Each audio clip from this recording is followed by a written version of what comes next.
John Heilemann, the folks that know people like Rod Rosenstein and Bill Barr best maintain that there's something in them, in their DNA, that is loyal or faithful to the institutions. But as an outsider, it doesn't come across. You know, you see Bill Barr talk about spying occurring, and you see Donald Trump literally as an echo chamber of Bill Barr's testimony in a news on Sean Hannity's, an interview on Hannity last night.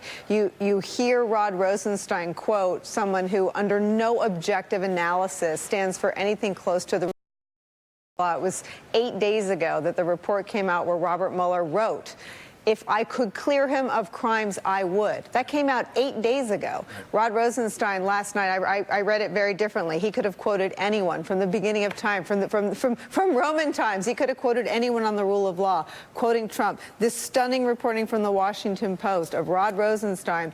In so many of these people, so many of these actions take place when they're crying. He's crying again. I think there's a third news account of Rod Rosenstein crying. I love a man that can cry. John Boehner, one of my favorite criers. George Bush cried all the time. But the idea that he said, "I can land the plane, I'm on your team," as an outsider, that doesn't look remotely objective. No.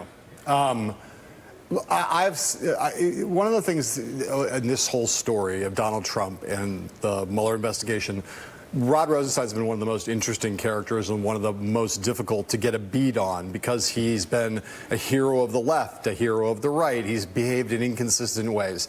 In the middle of that story has been a mystery.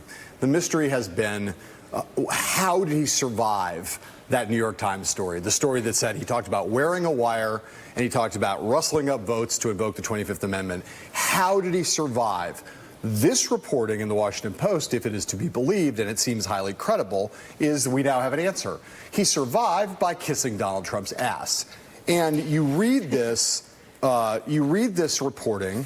You know, you have this quote from a senior administration official where Trump ended the call with Rosenstein thinking that he was on the team after all.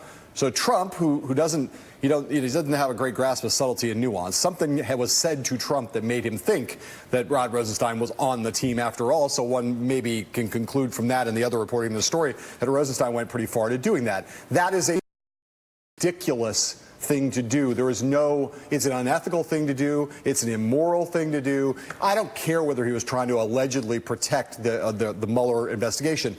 Maybe he was, maybe he wasn't. Maybe he was making himself more central to this thing than need be. At some point, Matthew Miller has said many times on this show and elsewhere that Rosenstein's fundamental weakness is his weakness. And he apparently was willing to do things that were wildly inappropriate for someone who was overseeing this investigation, for someone who on this matter was the highest ranking law enforcement official in the land, because Jeff Sessions was at the time recused. I'll also say this. You just read through the rest of the story to get to your point about the rule of law speech. What does it say here? It says that on multiple occasions, Rosenstein reassured Trump that he was not a target. He talked about how he agreed with Trump overall that he was being treated unfairly. Unfairly in what sense, we don't know, but perhaps by the media.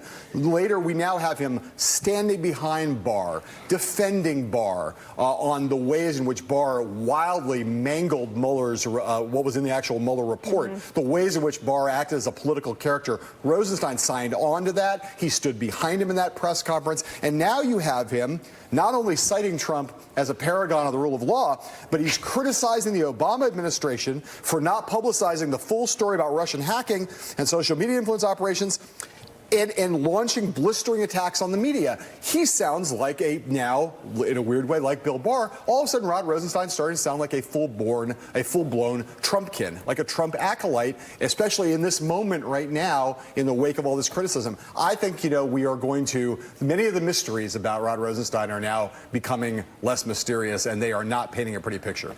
All right, we have been joined since this story broke. We brought in everybody that you'd want to hear from with a story like this.